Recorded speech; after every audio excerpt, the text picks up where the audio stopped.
"Ma'am, step out of the vehicle." The voice was calm, but it carried the kind of authority that didn't ask twice. Judge Naomi Carter didn't move right away. Her hands rested lightly on the steering wheel, fingers still, breath even, as if the world outside the windshield had slowed down just for her. The late afternoon sun stretched long shadows across the courthouse parking lot, reflecting off the polished hood of her sedan, turning everything gold and distant.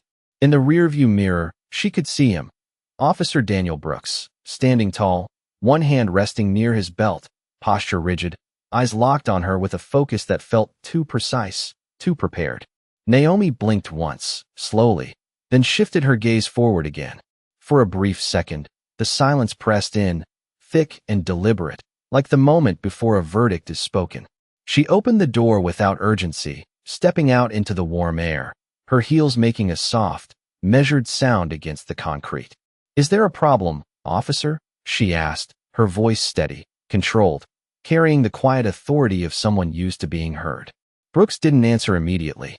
Instead, he circled the front of the car, his footsteps deliberate, each one echoing faintly in the open space. Up close, his expression revealed nothing. No anger, no hesitation, just a blank professionalism that felt rehearsed. "Routine check," he said finally, though nothing about the moment felt routine. Naomi studied him for a fraction of a second, then gave a small nod, the kind that acknowledged the situation without surrendering to it. Around them, the courthouse loomed, tall columns, glass windows catching the last light of day, a place where truth was supposed to rise above everything else. A few people lingered at the edges of the lot, distant figures moving in and out of view, unaware of the quiet tension settling into this small corner of the world. Brooks gestured toward the car. "Mind if I take a look inside?" he asked. Naomi's eyes flicked briefly to his chest, then to the small lens clip just below his shoulder. "Is your body cam on?" she asked. The question hung in the air, simple but precise. For the first time, something shifted, barely noticeable, a flicker in Brooks' gaze, gone almost as quickly as it appeared. "Standard procedure," he replied, though he didn't elaborate. Naomi held his gaze for a moment longer, then stepped back, giving him space. "Then go ahead," she said. Her tone didn't rise. It didn't fall. It remained exactly where it needed to be. Brooks moved toward the driver's side, opening the door, his movements controlled, methodical. Naomi stood a few feet away now, hands loosely at her sides, watching without watching, her posture calm, her presence unwavering.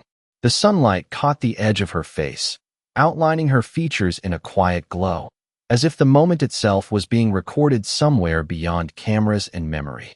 A breeze passed through the lot, lifting a few strands of her hair, carrying with it the faint hum of traffic from a nearby street.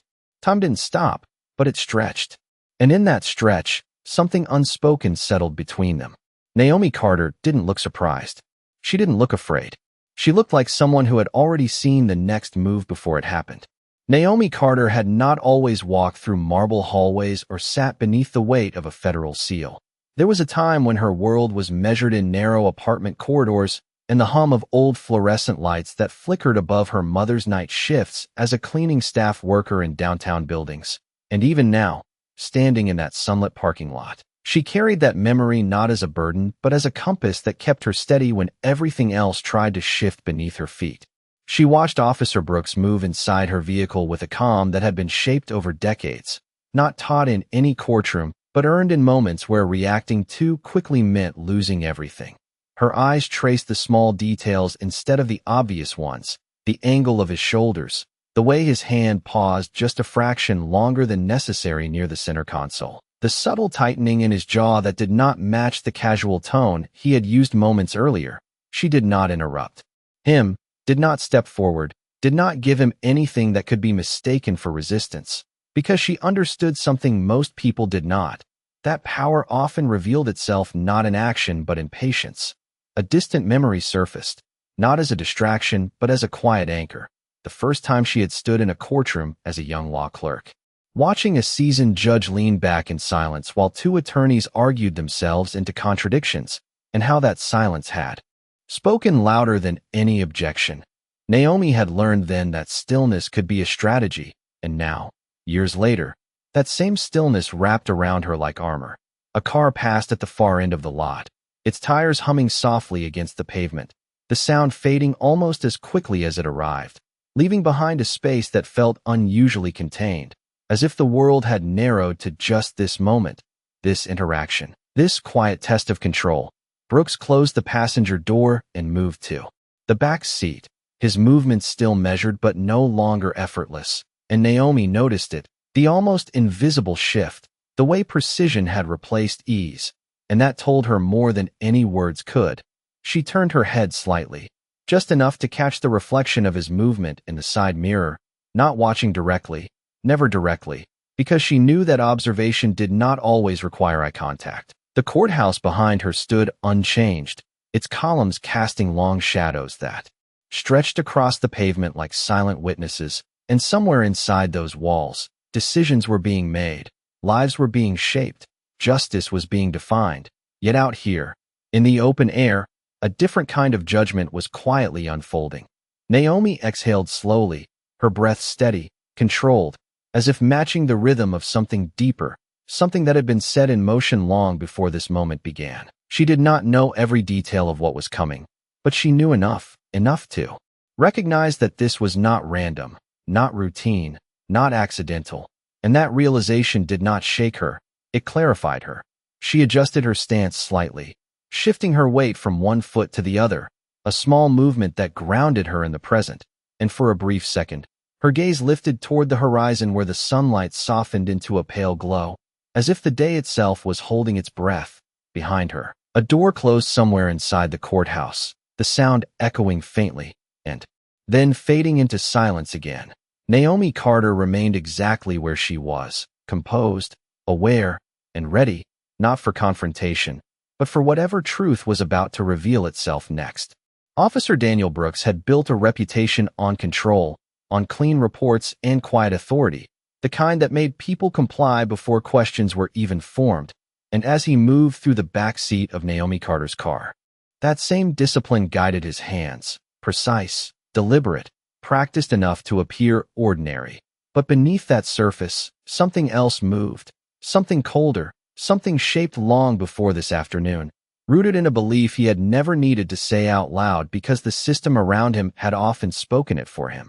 His gaze flicked briefly toward Naomi, just once, measuring her, not as a person but as a variable. And what unsettled him, though he would not name it, was not her silence but the absence of fear in it. Most people filled moments like this with explanations, with urgency, with small attempts to regain control, but she offered none of that, and that absence created a space he could not easily navigate. He turned back to his task, reaching toward the interior compartment, his movements steady, yet now slightly more calculated, as if aware that something unseen might be watching beyond the obvious lens clipped to his uniform.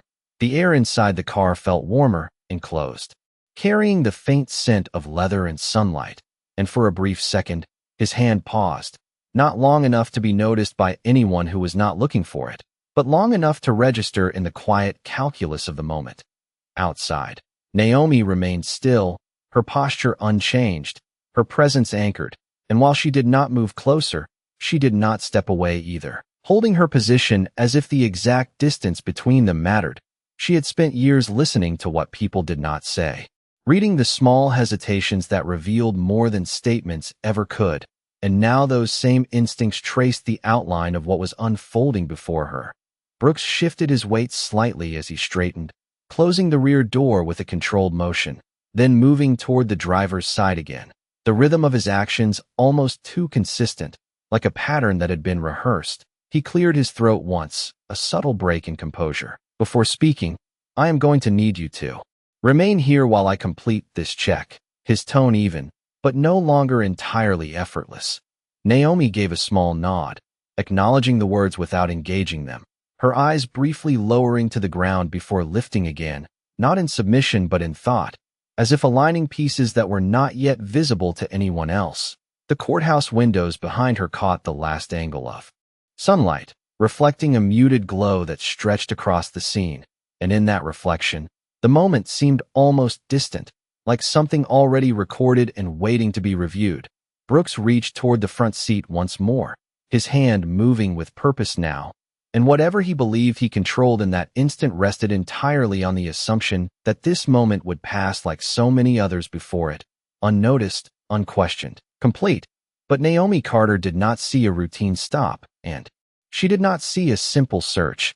She saw intention, layered and quiet, and she held on to that recognition the same way she held on to silence, not as absence, but as a form of power waiting for the right moment to speak. "Officer," Naomi said quietly, her voice cutting through the stillness with a calm precision that did not challenge but did not yield either. "Before you proceed any further, I would like everything you are doing to be clearly documented." The words landed without force, yet they carried weight, the kind that shifted the air rather than broke it. Brooks paused, just for a fraction of a second, his hand hovering near the front compartment as if recalibrating the next move. "It is already being documented," he replied, his tone measured, but the earlier ease had thinned, replaced by something tighter, more controlled. Naomi's gaze moved once more to the small lens on his chest, then to the empty space above the windshield where another camera might have been, and then back to him. "Good," she said simply. "No accusation. No escalation. Just acknowledgement." The breeze moved again through the lot, brushing against the edge of her jacket, carrying with it the distant sound of a car door closing somewhere beyond view. Brooks straightened slightly, then reached inside the vehicle again, his movements now deliberate in a different way, as if each motion needed to confirm something already decided. Naomi watched without watching, her eyes soft but focused, her attention spread across the moment rather than fixed on a single point. Years of courtroom discipline had taught her that truth rarely revealed itself in a single action. It unfolded in sequences, in patterns, in the spaces between what was said and what was done. Brooks withdrew his hand slowly, his fingers closing around something small, something concealed within his grip. He stepped back from the car, turning just enough, so that his body partially blocked the view from the open lot, then looked at her again. "I am going to need you to come with me," he said, his voice firmer now, the statement no longer framed as a request. Naomi did not react immediately. Her eyes moved briefly to his hand, then back to his face, reading not the object itself but the intention behind it. "On what basis?" she asked, her tone steady, her posture unchanged. Brooks exhaled through his nose, a controlled release, as if preparing to finalize something. "Suspicion of possession," he said. The words settled into the space between them, heavy in their simplicity. Naomi let a small silence follow, not resisting, not accepting, just allowing the statement to exist long enough to reveal its own shape. In the distance, two figures had stopped walking, their attention drawn subtly toward the interaction, phones in hand but not yet raised, caught in that uncertain space between curiosity and hesitation. Naomi's hands remained at her sides, open, visible, her presence composed in a way that did not match the accusation forming around her. She glanced once more toward the courthouse behind her, the building standing unchanged, its glass reflecting the fading light of the day, and then back to Brooks. "Then proceed properly," she said, her voice quiet but clear, "and make sure everything is recorded exactly as it happens." There was no defiance in her tone, only clarity, the kind that left no room for interpretation. Brooks held her gaze for a moment longer, then gave a short nod, as if confirming something only he understood. The air between them tightened, not with noise or movement, but with the weight of what was about to unfold. And Naomi Carter stood exactly where she was, not stepping forward, not stepping back, holding her ground with a stillness that did not resist power, but refused to be defined by it. The words settled, and then everything moved at once without appearing rushed. Brooks lifted his hand fully into view, revealing a small sealed bag between his fingers, his expression unchanged as if the object had always belonged there, as if the moment had always been heading toward this exact outcome. "This was located inside your vehicle," he said, each word measured, official, designed to sound complete before any question could interrupt it. The air in the parking lot shifted almost imperceptibly, like a line had been drawn that no one could yet see, but everyone could feel. Naomi's eyes followed the object for a fraction of a second, then returned to his face, not searching for explanation but confirming what she had already understood. She did not step forward, did not reach out, did not react in the way most people would when confronted with something so abrupt, so absolute. Instead, she let a brief silence form, allowing the statement to exist on its own terms. A car slowed as it passed along the edge of the lot, the driver glancing over, sensing something unusual without fully knowing what. One of the distant figures now raised a phone slightly, not recording yet, but ready, as if instinct had recognized the weight of the moment before logic could catch up. Brooks continued, his voice steady. Based on this, you are being detained pending further investigation. And while his tone remained controlled, there was a subtle tightening in the way he held his shoulders, as if the certainty he projected required effort to maintain. Naomi inhaled slowly, the movement almost invisible, then exhaled with the same quiet control she had carried from the beginning. Then document where you found it, she said, her voice even, not louder, not sharper, but unmistakably clear. The request did not challenge him directly, yet it refused to let the moment pass without structure. Brooks gave a short nod, though it felt more like acknowledgement, then agreement, and shifted his stance slightly, positioning himself between Naomi and the open car door, creating a visual boundary that had not been there before. The courthouse windows behind her reflected the scene in fragments of light, as if capturing pieces of a story that had not yet been fully told. Naomi's hands remained visible, relaxed at her sides, her posture unchanged, grounded, composed. Her presence standing in quiet contrast to the accusation now surrounding her. She turned her head slightly, just enough to take in the wider space, the edges of the lot, the subtle movement of people who had begun to notice, and then returned her focus forward. I will cooperate, she said, the words simple, deliberate, carrying no trace of hesitation. But everything must be recorded exactly as it occurs. Brooks watched her for a moment longer, his gaze searching for something that did not present itself, perhaps expecting resistance, perhaps expecting fear, but finding neither. Instead, he found stillness, and that stillness did not weaken under pressure. It held, steady and unmoved. Somewhere in the distance, a siren sounded faintly, not urgent, just present, a reminder that the world beyond this moment continued as it always had, unaware of the quiet turning point unfolding here. Naomi Carter stood in place, the accusation now spoken, the object now revealed, and yet nothing. In her demeanor shifted, as if she understood that what had just been presented was not the end of the moment, but the beginning of something far more revealing. The world did not rush forward after the words were spoken. It slowed, as if the moment itself had been placed under glass, every sound softened, every movement stretched into something deliberate and heavy.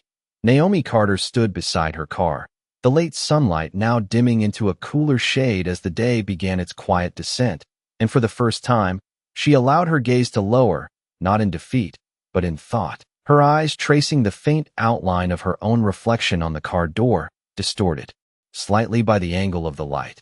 The sealed bag Brooks held no longer needed her attention, because its meaning had already been understood, not as evidence, but as intention.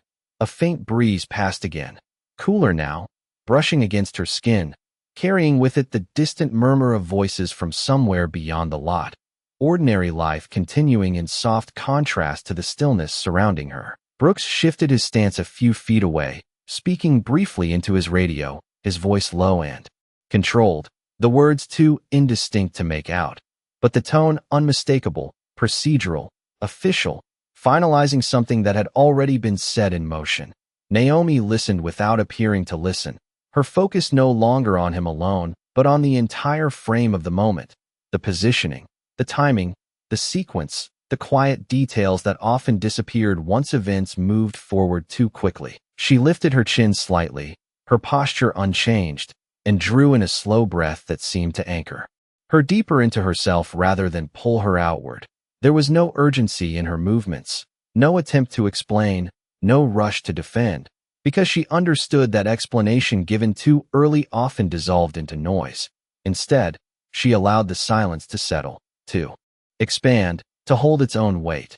Somewhere behind her, a courthouse door opened and closed again, the echo faint but clear, a reminder of where she belonged, not as a title, but but as a responsibility she carried long before this moment and would carry long after it. Naomi's fingers moved slightly at her sides, a subtle grounding motion, as if aligning herself with something steady and unchanging beneath everything else. Her eyes lifted once more, not to Brooks, but to the horizon where the light had softened into a pale, even glow, and in that quiet transition from day to evening, something in her expression shifted, not visibly, but internally, a recognition that this moment was no longer about what was being done to her, but about what would be revealed because of it. Brooks turned back toward her, his presence still controlled, but now accompanied by the distant approach of another vehicle, its engine low, its arrival unannounced yet inevitable. Naomi did not look toward it, did not follow the sound, because her focus remained where it needed to be, in the present, in the stillness, in the understanding that truth did not always arrive loudly. Sometimes it unfolded quietly, piece by piece. In moments exactly like this, she stood without resistance, without surrender, her composure intact, her silence deliberate, as if she had stepped into a space where time itself would eventually speak on her behalf. And in that silence, deeper than any argument, stronger than any immediate defense, Naomi Carter waited, not passively, but with the quiet certainty of someone who knew that what had just been set in motion could not remain hidden for long. The second vehicle rolled into the lot without urgency, its tires whispering against the pavement as it came to a controlled stop several yards away, not drawing attention, yet shifting the balance of the moment in a way that could not be ignored. Naomi Carter did not turn immediately, but she felt it, the subtle change in presence, the way the air itself seemed to recalibrate as another layer entered the scene. Brooks glanced briefly toward the arriving car, and in that glance, something fractured. Not outwardly, not enough for anyone untrained to notice, but enough. The door of the vehicle opened, and a man stepped out, dressed not in patrol uniform but in a dark suit, his posture straight, his pace unhurried, carrying with him a different kind of authority, one that did not rely on volume or visibility. He paused for a moment, scanning the scene with a measured gaze before walking forward, each step deliberate, each movement aligned with purpose rather than reaction.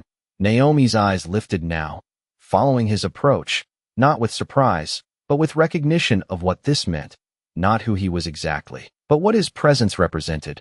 Brooks shifted his stance again, the controlled rhythm of his earlier movements now slightly disrupted, his shoulders tightening as if recalculating something that had already been set into motion. The man in the suit stopped a few feet away, his attention moving first to Naomi, then to Brooks, then to the small sealed bag still held in Brooks' hand. "Officer," he said, his voice even, not raised, yet carrying a weight that settled immediately into the space. "I am going to need clarification on the sequence of events here." Brooks straightened, his response immediate, procedural. "Routine search resulted in discovery of controlled substance," he said, the words precise, practiced. The man in the suit nodded once, then reached into his jacket and produced a small device, not hurriedly, but with the calm certainty of someone who already knew what he was looking for. "Your body camera feed," he said, not as a question, but as a statement. Brooks' jaw tightened just slightly, his eyes flicking to the device, then back to the man. "It is recording," he replied. A brief silence followed, and then the man in the suit glanced down at the device in his hand, his thumb moving once across the screen, and in that small motion, the entire moment shifted. "That is not what I am seeing," he said quietly. The words did not echo, did not rise, but they landed with a clarity that cut through everything else. Naomi remained still, her posture unchanged, but her focus sharpened, not outwardly, but internally, aligning with the direction the moment had now taken. Brooks' gaze faltered for the briefest second, then steadied again, but the precision of his earlier control no longer held in the same way. The man in the suit stepped slightly to the side, his eyes now moving toward the nearby light pole where a small surveillance camera sat mounted, angled toward the parking lot, silent and constant. "And that feed," he added, almost as an afterthought, though it carried equal weight. Brooks did not respond immediately, and in that hesitation, small but undeniable, the structure of his certainty began to thin. Naomi's gaze followed the line of sight toward the camera, then returned forward, her expression unchanged, yet something within the moment had already turned. The breeze moved again, softer now, carrying with it the quiet hum of the city beyond. And in that hum, the truth that had been set in motion began to surface, not loudly, not dramatically, but with the steady inevitability of something that had been there all along, waiting to be seen. The silence that followed did not break. It deepened, stretching across the parking lot like a shadow that no longer belonged to the fading light, but to the truth now surfacing beneath it. The man in the suit lowered his device slightly, his eyes still fixed on Brooks, not with accusation, but with a calm expectation that required no explanation, and in that expectation, the balance of authority shifted without a single raised voice. Brooks adjusted his stance again, but this time the movement lacked the earlier precision, his shoulders no longer aligned with the certainty he had carried just minutes before, his gaze moving briefly toward the courthouse, then back, as if searching for something external to stabilize what had begun to unravel internally. "There may be a delay in the feed," he said, his tone still controlled, but now carrying a faint edge that had not been there before. The man in the suit did not respond immediately. Instead, he took a small step closer to the vehicle, his attention moving across the scene with deliberate care, noting positions, angles, distances, the quiet details that often told a more complete story than any single statement could. Naomi remained exactly where she was, her presence unchanged, her silence intact. Yet within that stillness there was a quiet alignment, as if the moment had finally reached the point she had been waiting for. A faint reflection from the mounted surveillance camera above flickered across the windshield of her car, subtle, almost invisible, yet now carrying a significance that had not been acknowledged until this exact point. The man in the suit glanced upward briefly, then back down to his device, his thumb moving once more, and this time he spoke with a clarity that did not need emphasis. "The external feed shows a different sequence," he said. The words did not echo, but they settled into the space with a finality that altered everything around them. Brooks' hand, still holding the sealed bag, lowered slightly, just enough to break the clean line of his earlier posture, and in that small shift, the narrative he had constructed began to separate from the reality now being observed. Naomi's eyes moved once toward the object, then back to the horizon, her expression steady, her breathing even, as if she understood that the moment no longer required her voice. The distant figures at the edge of the lot had now fully paused, one of them raising a phone, the lens pointed not with certainty, but with instinct, capturing a moment that had quietly transformed from routine into revelation. The man in the suit turned his attention back to Brooks, his gaze steady, unhurried. "I am going to need you to place that item on the hood of the vehicle," he said. The request was simple, but it carried an authority that left no room for interpretation.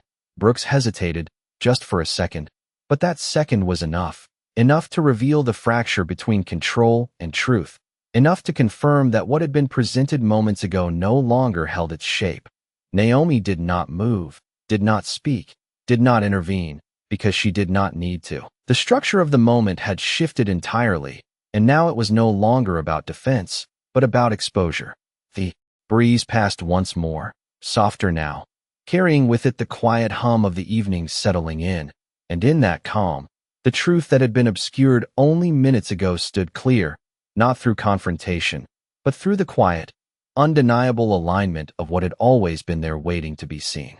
The sealed bag rested on the hood of the car now, untouched, no longer an assertion but a question that had already begun answering itself, and in the quiet that followed, the entire scene seemed to settle into a new alignment, one that no longer revolved around accusation but around clarity.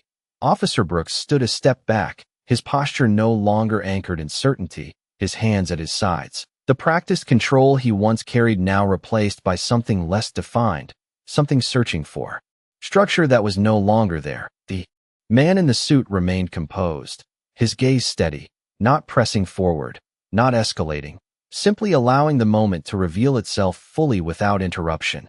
Naomi Carter shifted her weight slightly, the first movement she had made in several minutes, subtle and grounded, as if acknowledging that the center of the moment had changed. She stepped forward once, not toward confrontation, but toward completion, her heels making a soft, measured sound against the pavement, and then she stopped, her eyes moving briefly to the object on the hood before lifting again to meet the space ahead.